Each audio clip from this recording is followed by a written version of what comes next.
Route du commerce international, le podcast.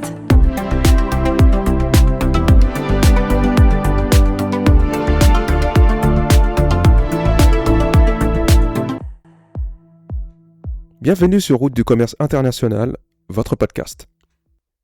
Dans cet épisode, nous allons nous intéresser à qui paye le transport principal. Alors la question peut sembler évidente, dite comme ça. Toutefois, il s'agit d'une décision très stratégique. Et la réponse dépend d'un seul élément, l'Incoterm.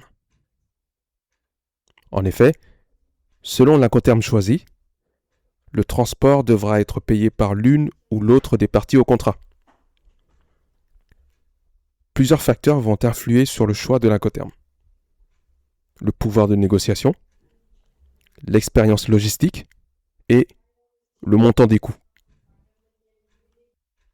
Mais attention, payer le transport ne signifie pas toujours le contrôler. Et c'est là que tout devient intéressant. Prenons un cas concret.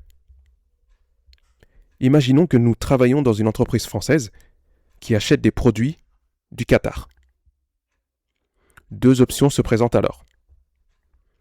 Incoterm CIF, que nous avions déjà parcouru dans l'épisode précédent.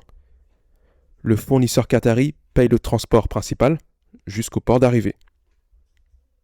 Avantage pour nous, la simplicité.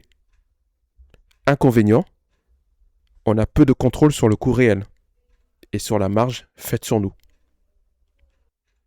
Deuxième cas, Incoterm FOB, également vu dans l'épisode précédent.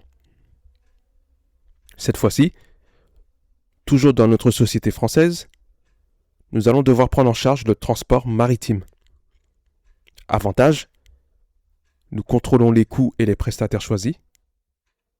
Mais inconvénient, cela engendre plus de gestion de notre part.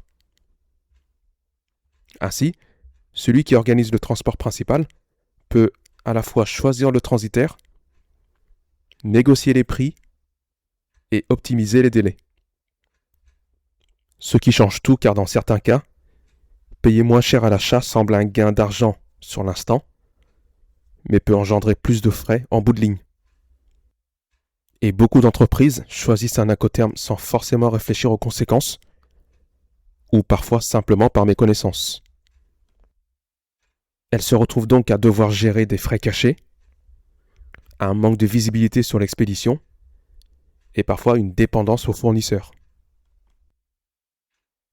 En conclusion, le paiement du transport principal est une décision stratégique qui impacte les coûts, le contrôle de l'expédition et la performance logistique de l'entreprise.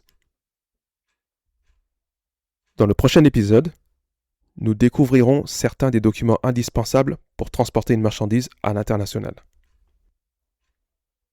À bientôt sur Route du commerce international, le podcast.